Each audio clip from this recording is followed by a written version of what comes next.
kerajaan Barisan Nasional semenjak dahulu sampailah ke hari ini sememangnya memberikan tumpuan dan perhatian yang paling penting kepada soal pendidikan. Pendidikan menjadi soal yang utama dalam dasar pembangunan negara.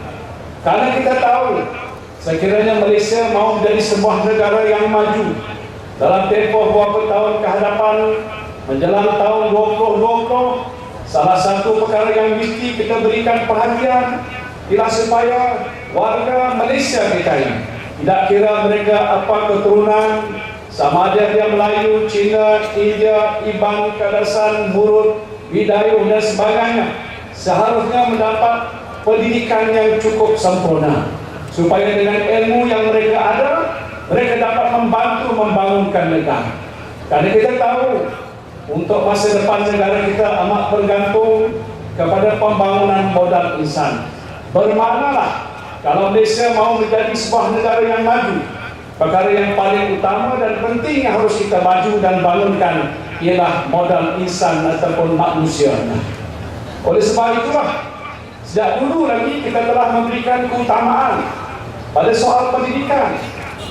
Seperti dalam bajet negara kita, tiap-tiap tahun Perdana Menteri membentangkan belanjawan negara dan sudah hampir 54 tahun berlalu.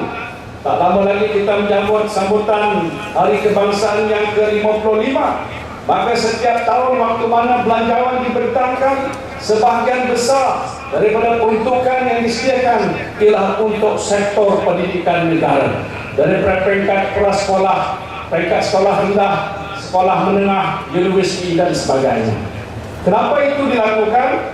Tidak lain ialah kerana kita nak menentukan supaya seboleh mungkin setiap warga Malaysia, rakyat Malaysia, mesti ada mempunyai pengetahuan, mesti ada ilmu, mesti ada kemahiran, mesti ada kepakaran dan lain-lain lagi. Dan ini hanya boleh dapat kita lakukan kalau kita dapat bangunkan sistem pendidikan negara kita yang mampan, sistem pendidikan negara kita yang baik, sistem pendidikan negara kita yang efisien, sistem pendidikan negara kita yang berkualiti. Hari ini rakyat kita sudah pandai. Kalau mungkin awal-awal kita mencapai kemerdekaan, sebahagian mereka tidak mempunyai pelajaran. Saya punya pak dan mak pun juga tidak mempunyai pelajaran yang tinggi. Tetapi hari ini sebahagian besar daripada ibu bapa, pada anak-anak yang sudah ada dalam sistem persekolahan kita sudah mempunyai pengetahuan, kelulusan yang tinggi, ada kepakaran, ada kemahiran. Jadi mereka mahukan supaya sistem pendidikan kita mestilah sistem yang baik, sistem yang berkualiti, bukan second class, tapi mesti world class, mesti standar global ataupun standar antarabangsa.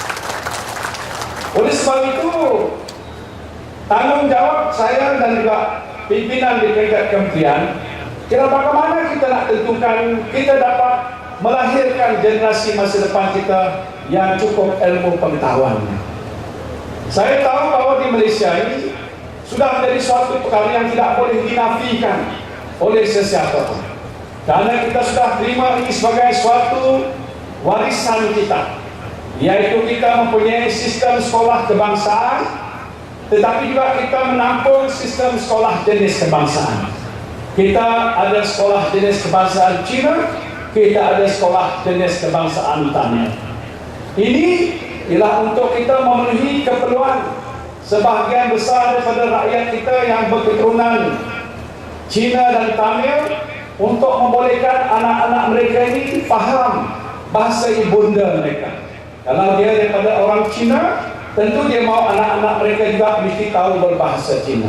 Kalau dia daripada orang Tamil, dia tentu juga mahu anak-anak mereka tidak lupakan bahasa ibundanya, bahasa Tamil. Ini kita faham. Sebab itu hanya di Malaysia saja, tuan-tuan. Tidak ada negara di dunia, tidak ada sebuah negara pun seperti Malaysia, di mana kita menyediakan peluang pendidikan untuk melayan kehendak kaum-kaum utama dalam negara kita. You can never find this system anywhere in the world except Malaysia. Dan ini sudah pun diterima oleh semua pihak. Menerusi kerajaan Barisan Nasional, Kita tahu dalam kerajaan Barisan Nasional ada parti-parti yang mewakili semua kaum.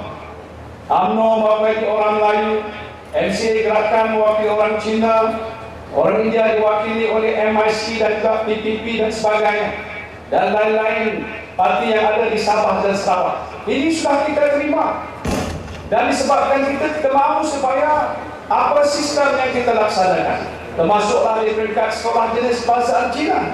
Kita mahu supaya sistem pembelajaran yang ada di sekolah jenis bahasa Cina mestilah yang baik, guru yang baik, sistem itu mesti lengkap, kurikulum juga baik, dan juga kita mahu supaya anak-anak kita yang belajar di sekolah ini juga mendapat keputusan yang baik. Demikian juga kalau mereka ini daripada kalangan anak-anak orang India yang mau belajar bahasa Tamil, kita menyediakan kemudahan. Satu, sama ada di sekolah kebangsaan ada people own language, atau mereka mau pergi ke sekolah Tamil jenis bahasa yang kita tanggung, kita juga nak menunjukkan supaya anak-anak orang India ataupun anak-anak orang-orang Malaysia yang lain yang belajar sama ada di sekolah Cina ataupun di sekolah Tamil juga mendapat pelajaran yang baik, bukan second class, tetapi sama setanding dengan pelajaran yang ada di sekolah kebangsaan dan sebagainya. Karena akhirnya mereka ini akan masuk ke sekolah kebangsaan. Mungkin sebagian kecil yang memilih untuk pergi ke sekolah swasta. Mungkin mereka daripada ibu bapa yang ada duit sedikit, dia boleh belanja, dia boleh hantar. Tetapi yang lain masuk dalam sistem kebangsaan. Bila dia masuk dalam sistem kebangsaan, dia ambil peperiksaan PMR, dia ambil periksa SPM dan sebagainya. Lepas itu dia ambil peringkat STPM, masuk universiti dan sebagainya. Sebab itu kita tak pernah menganaktirikan. Saya nak sebutkan ini sebagai Menteri Pelajaran, kita tidak pernah menganaktirikan sekolah jenis bahasa Cina ataupun Tamil dalam negara kita. Jangan kita terpengaruh. Kalau ada pihak-pihak yang lain berkata, oh sekolah Cina tidak diberi perhatian, sekolah Tamil tak diberikan perhatian, hanya sekolah kebangsaan. Sekolah kebangsaan adalah sekolah kita. Dalam sekolah kebangsaan kita tengok ada anak Melayu, ada Cina dan India. Di sekolah Tamil pun ada juga anak Melayu yang belajar Tamil. Di sekolah Tamil, di sekolah Cina saya dimaklumkan hampir 60,000 juga yang belajar dalam sekolah jenis bacaan Cina. Jadi kenapa kita mesti menganaktiri? Kalau kita menganaktiri, kita tidak bersikap adil. Dan itu bukan dasar kerajaan Barisan Nasional. Kerajaan Barisan Nasional BN adalah kerajaan yang adil kepada semua pihak. Sehingga bila ada isu tertentu, ada pihak kata, oh ini mungkin pihak kerajaan tak sincere. How do you know that I am not sincere?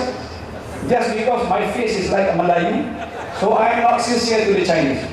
I have a lot of Chinese friends. My Chinese friends tell me, some people say you are anti-Chinese. Look at my face. I say when I was a Menteri Besar, I never hated the Chinese. I have full new school. I have a lot of other schools. When I was a Minister of Agriculture, Minister of Domestic Trade, Minister of International Trade, Minister of Sport, I never treat differently whether they are Chinese, Malay or Indian. I am a Malaysian. Sebab itu bagi saya penting supaya kita nak melihat baik di sekolah jenis kebangsaan Tamil ataupun Cina, kerana inilah sebahagian daripada warisan kita. Kita tak boleh nafikan. Jadi kalau ada pihak kata dia tidak sincere, ada juga yang jahat, hati dia jahat. Dia kata ini kerajaan buat ini mungkin tak lama lagi mau tutup sekolah Cina.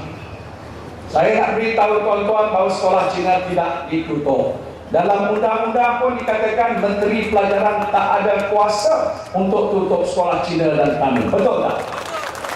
Tahu tak? You tak baca undang-undang. Tapi the law, Akta Pendidikan yang berlaku kita pindah dulu, ini adalah muafakat dalam Barisan Nasional.